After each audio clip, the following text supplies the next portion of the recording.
The night everything fell apart. You ever see betrayal unfold in slow motion? Not the whispered kind, not the hidden kind, but the kind performed in front of chandeliers, champagne, and applause. That's how mine began. She was feeding him cake, right there, in my house, at my anniversary party. Her red dress shimmered like a challenge under the ballroom lights, and every camera in the room pointed at us, at me, waiting to see what I'd do. She fed him cake, leaned forward, and kissed my husband. And he didn't pull away. He didn't flinch.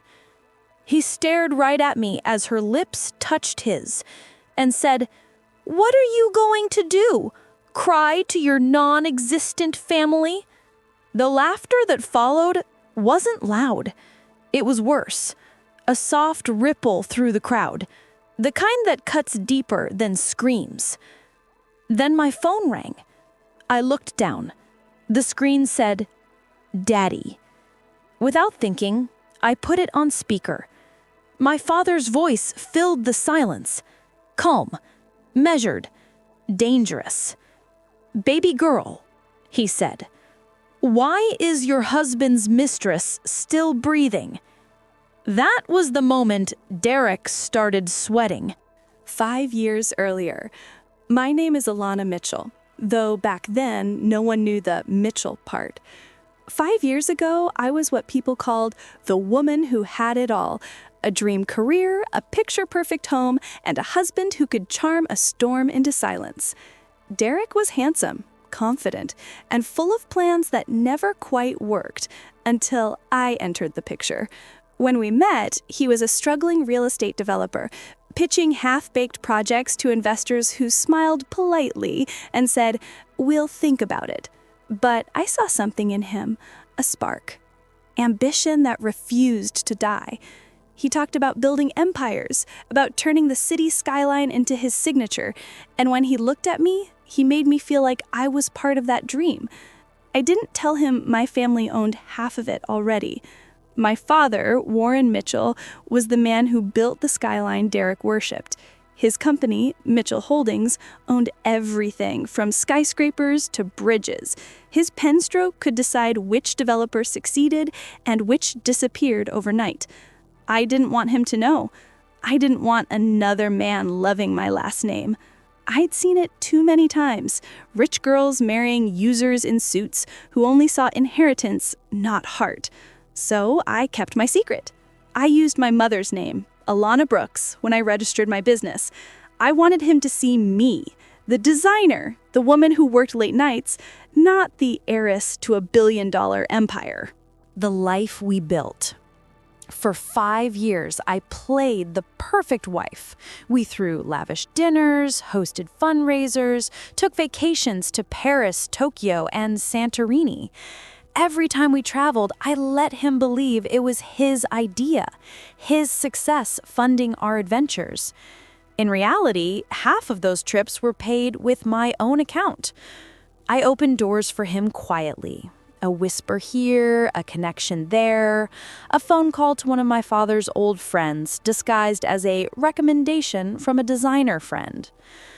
Derek thought his talent was the reason contracts came through. I let him believe that because love, I thought, means letting your partner shine, even if the light comes from you. But love built on illusion doesn't last. 6 months before the betrayal, something shifted. He stopped coming home on time. He started using words like meeting, deadline, and conference as armor. When I'd walk into a room, he'd tilt his phone away. At night, he'd roll over, mutter, "too tired," and fall asleep before I could speak. Angela, my best friend from college, noticed before I did. We were at our favorite cafe when she said quietly, "Alana, I saw Derek last week at Marcello's. He wasn't alone." I stirred my coffee slowly. Probably a client? clients don't hold hands across the table." Her words hit like a hammer wrapped in silk. But denial is addictive. I told myself she was mistaken, that I trusted my husband, that I wasn't the kind of woman men cheat on. The anniversary. 5 years of marriage. I wanted to make it grand, a statement of love and legacy. The ballroom at the Continental Hotel, decorated with emerald and gold. I designed it myself. Every flower, every candle, every crystal glass positioned to perfection. 200 guests, colleagues, friends, press. I wanted him to feel celebrated.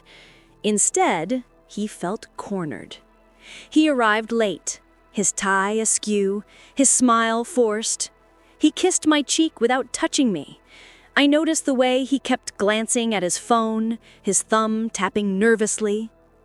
At 8 p.m., I took the microphone.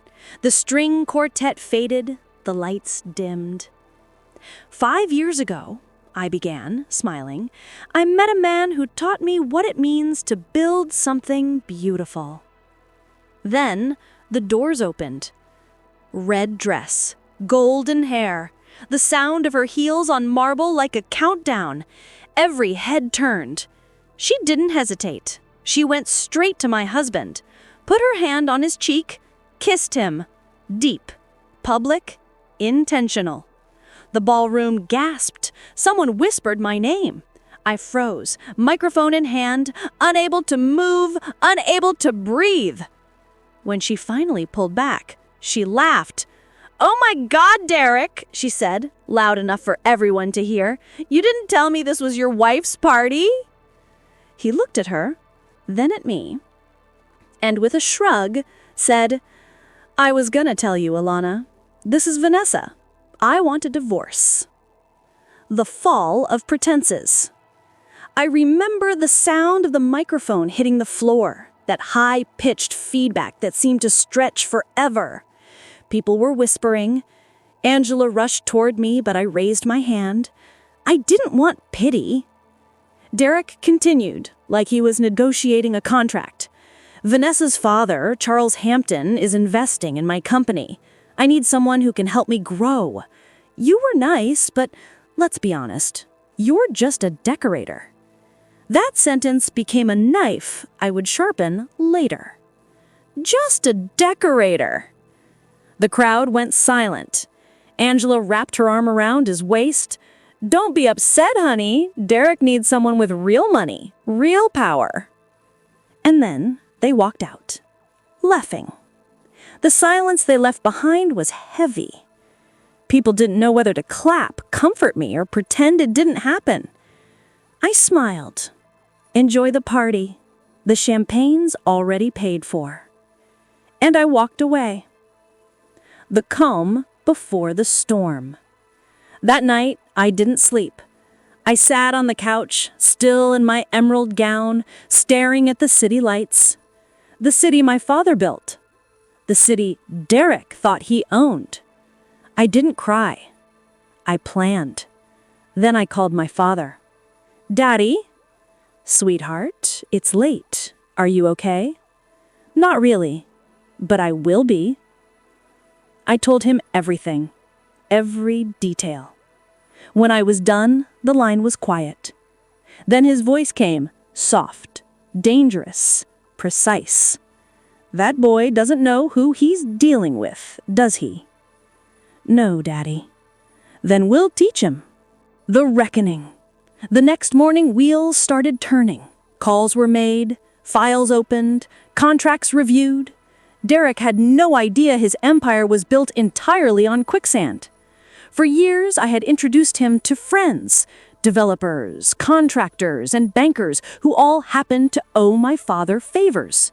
They'd helped Derek because I asked them to, not because they believed in him. When my father looked into Derek's financials, he discovered a gold mine of fraud. Inflated asset statements, misrepresented partnerships, fake guarantees backed by properties under my family's control. In short, Derek's career existed because I allowed it. When my father asked one question, "What do you want me to do?" I said, "Nothing illegal, but I want him to feel what I felt. Powerless, exposed, small." He said, "Consider it done, baby girl." The collapse. Within a week, his company's main project, a luxury apartment complex, was halted. Building inspectors discovered code violations. The city froze permits pending review. Then the Bangs received anonymous tips about irregularities in his financials. Loans were suspended, accounts frozen. By week 2, investors panicked. Charles Hampton, Vanessa's father, demanded audits.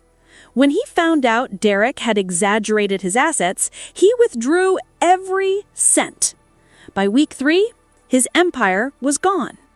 Projects canceled, contracts terminated, cars repossessed. Vanessa? Gone too. She wasn't built for bankruptcy. Angela called me one night, nearly breathless with gossip. "Girl, you won't believe this! Derek's company is finished! Vanessa dumped him. He's been begging investors to bail him out." I smiled. He'll figure out soon enough that I built every bridge he's standing on, and I'm burning them all. The return. Day 15, my doorbell rang. He looked like a man who'd aged 10 years. Wrinkled shirt, bloodshot eyes, desperation in every line of his face. "Alana, please, I'm sorry. Everything's gone. I don't know what happened." I sip my tea, calm. "What are you doing here, Derek?" "I need help. You know people. You have to help me." "Help? From a decorator?" He blinked. "Don't do this." "Do what? Remind you who you called worthless?" He rubbed his face. "How are you still fine? How are you not ruined?" I smiled. "Because unlike you, Derek, I never built my life on lies." He frowned. "What are you talking about?" "My father is Warren Mitchell." He froze. The name hit him like a punch. He whispered it again, disbelief shaking his voice. "No, you can't mean that, Mitchell." I nodded. "You thought you were networking, but every door that opened for you, every contract, every deal, came from me." He stepped back. "You tricked me." "No, Derek, you used me. You just didn't realize I was the one holding the strings." I leaned in close. "You humiliated me in front of the world. So now watch the world forget your name." Then I closed the door. 6 months later. 6 months later, I walked into my new office, my name etched in gold on the glass. Alina Mitchell Group. My father gifted me an entire floor in one of his towers downtown. Clients called non-stop. Articles labeled me the hidden heiress of design. Angela visited with coffee. "You did it," she said. "No," I smiled. I remembered who I was. Meanwhile, Derek had become a cautionary tale, a failed developer working as an assistant property manager. Vanessa? Engaged again, to richer prey. At a gala last month, one of my father's partners asked, "Do you regret how it ended?" I thought about it. The heartbreak, the betrayal, the fire I walked through. Then I smiled. Only that I waited long enough to remind people who I am. The lesson? Here's what I learned. Never shrink yourself to make someone else feel tall. Never hide your worth to be loved. And never let anyone forget the power of the quiet woman who knows exactly where every string is tied. Because when the world laughed at me, I smiled.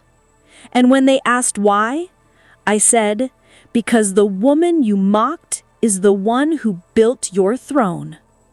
If you love revenge stories where karma doesn't knock, it kicks the door in, hit subscribe and drop a comment.